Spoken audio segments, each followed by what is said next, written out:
he's a fascist. For decades, this has been a favorite smear of the left aimed at those on the right.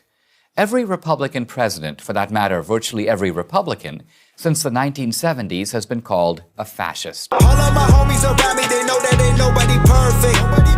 We've been grinding for a minute, I told them it's gonna be worth it. We just speak it to existence, so nothing is left unsaid. Much love, but if you ain't family or business, you left on red. Now more than ever.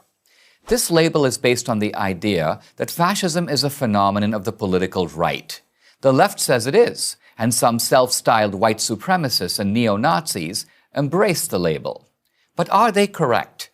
To answer this question, we have to ask what fascism really means. Now, Google, as you know, is the most powerful company in the history of the world. Virtually all human information flows through its software, and for that reason, Google shapes much of how the world understands reality. At the heart of Google's business is its search engine, which has a virtual monopoly on search in this country and others.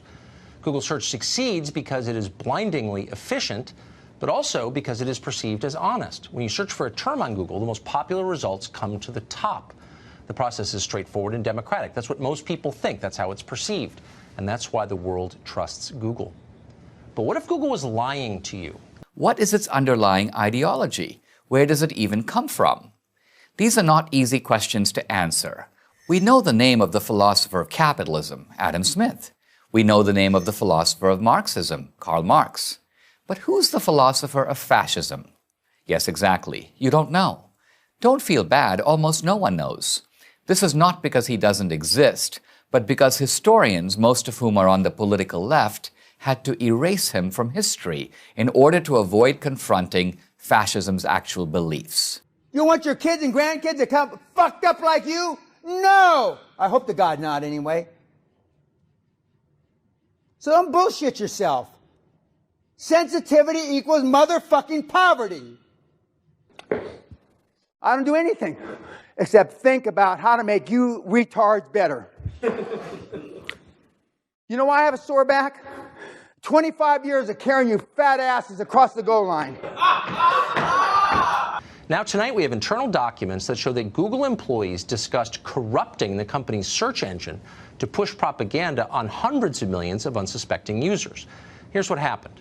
Shortly after taking office, President Trump issued his now famous travel ban. Almost immediately after that, Google employees began plotting ways to undermine the president's executive order. On January 29th, a Google product marketing manager named Mackenzie Thomas sent an email to a group of fellow employees. Quote, "There is a large brainstorm going on throughout the marketing org," she wrote, brainstorming about how to respond to Trump's order. Among Thomas's ideas was, quote, to actively counter algorithmically biased results for search terms such as Islam, Iran, Mexico, Latino, and so forth.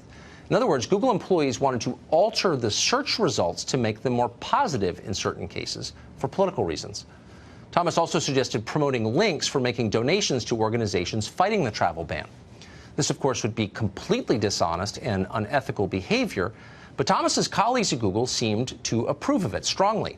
Product manager Rami Bana, for example, replied this way, quote, "We're absolutely in, Mackenzie, anything you need." So let me introduce him to you. His name is Giovanni Gentile. Born in 1875, he was one of the world's most influential philosophers in the first half of the 20th century.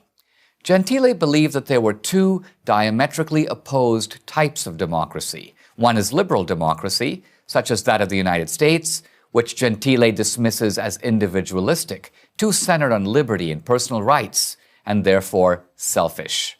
The other, the one Gentile recommends, is true democracy, in which individuals willingly subordinate themselves to the state. Like his philosophical mentor Karl Marx, Gentile wanted to create a community that resembles the family, a community where we are all in this together. It's easy to see the attraction of this idea. Indeed, it remains a common rhetorical theme of the left. For example, at the 1984 convention of the Democratic Party, the governor of New York, Mario Cuomo, likened America to an extended family, where, through the government, people all take care of each other. We'll put together a list of orgs with Merrill and HL Team. Another employee named Stacy Chen added that groups she thought Google should promote included the ACLU, the Immigration Defense Project, the Arab American Anti-Discrimination Committee, and the National Immigration Law Center. All of those groups were at the time agitating against the president's immigration ban. Even at least one person on the chain seemed to realize how dangerous and out of the ordinary this conversation was. A Google employee called Clement Wolf commented that he was, quote, very much in favor of Google stepping up, but was wondering, quote, how partisan we want to be on this. To the extent of my knowledge, we'd be breaching precedent if we only gave highlights access to organizations that support a certain view. Do you realize most of the Eastern Bloc countries think we're faggots? Because we are! We're an embarrassment to humanity.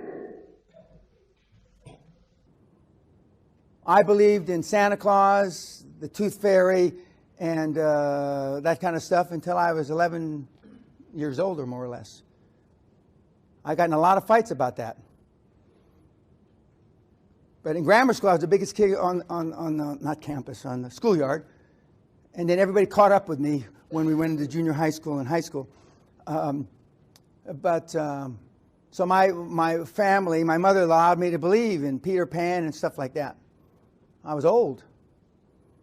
Now you can't tell the kids the truth quick enough, can you? You got to take the fucking dream away from them, don't you?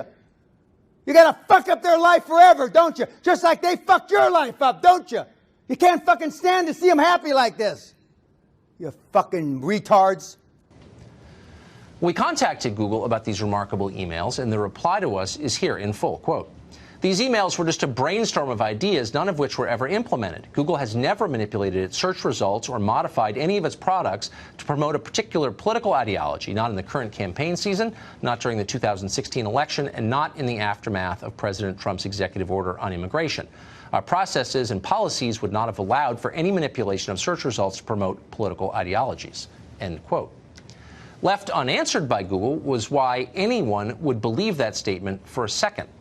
Nothing's changed. 30 years later, a slogan of the 2012 Democratic Party convention was, "The government is the only thing we all belong to." They might as well have been quoting Gentile. Now remember, Gentile was a man of the left. He was a committed socialist. For Gentile, fascism is a form of socialism, indeed, its most workable form. While the socialism of Marx mobilizes people on the basis of class, fascism mobilizes people by appealing to their national identity as well as their class. Fascists are socialists with a national identity. Nor did Google say anything about the employees on that email chain. Presumably, they still work at Google, which is remarkable. If you ran a bank and caught your tellers brainstorming about how to rob the vault, would they still work for you? Remember that Google fired an engineer called James Damore last summer. Almost instantly, the CEO flew back from family vacation to fire him. Why? Because Damore was caught expressing mildly conservative ideas in a private memo. Here, Google employees are plotting to subvert our entire public conversation secretly, but that's fine with Google. It's unbelievable. Look what the fuck happened to you. God almighty, it makes me cry. Look it. Now look at you miserable fucking shitbags. German fascists in the 1930s were called Nazis, basically a contraction of the term National Socialist. For Gentile, all private action should be oriented to serve society. There's no distinction between the private interest and the public interest. Correctly understood, the two are identical. And who is the administrative arm of society? It's none other than the state. Consequently, to submit to society is to submit to the state, not just in economic matters, but in all matters. Since everything is political, the state gets to tell everyone how to think and what to do. It was another Italian, Benito Mussolini, the fascist dictator of Italy from 1922 to 1943, who turned Gentile's words into action. It shouldn't be fine with any of us or with the U.S. Congress. Google executives are scheduled to testify on Capitol Hill next week. The scheduled topic is privacy, but it would be nice if at least one elected representative asked about this, because it's much scarier than anything Russia ever attempted.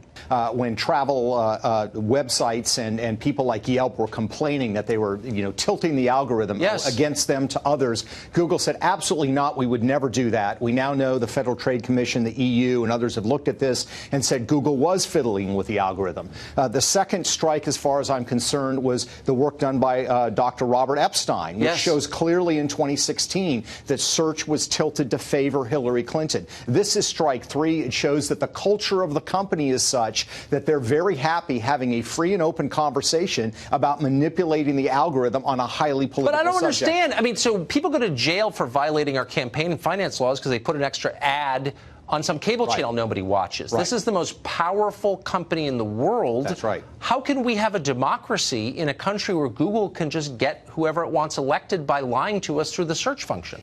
All is in the state, and nothing human exists or has value outside the state. He was merely paraphrasing Gentile. The Italian philosopher is now lost in obscurity. But his philosophy could not be more relevant because it closely parallels that of the modern left. Gentile's work speaks directly to progressives who champion the centralized state. Here in America, the left has vastly expanded state control over the private sector, from healthcare to banking, from education to energy. This state-directed capitalism is precisely what German and Italian fascists implemented in the 1930s. This is not like, Exxon giving gasoline to a political campaign. This is a company secretly tipping the scales in favor of candidates or causes or beliefs that they have. It's done in secret. We don't know how extensive it's happening. And 80 to 90% of search in the world is basically done through Google. So they have complete dominance in this area. And the Congress does nothing. And I can think of at least one Republican senator who I believe has been bought off by Google. I don't think he's alone. And at some point, it might be worth naming who those people are. I mean, metaphorically, you should have taken a revolver and stuck it up your fucking mouth and blow your brains out. Leftists can't acknowledge their man Gentile because that would undermine their attempt to bind conservatism to fascism. Conservatism wants small government so that individual liberty can flourish. The left, like Gentile, wants the opposite, to place the resources of the individual and industry in the service of a centralized state. To acknowledge Gentile is to acknowledge that fascism bears a deep kinship to the ideology of today's left. So they will keep Gentile where they've got him, dead, buried, and forgotten. But we should remember, or the ghost of fascism will continue to haunt us. I'm Dinesh D'Souza for Prager University. All of my homies around me, they know that ain't nobody perfect. We've been grinding for a minute, I told them it's gonna be worth it. We just speak it to existence, so nothing is left unsaid. Much love, but if you ain't family or business, you left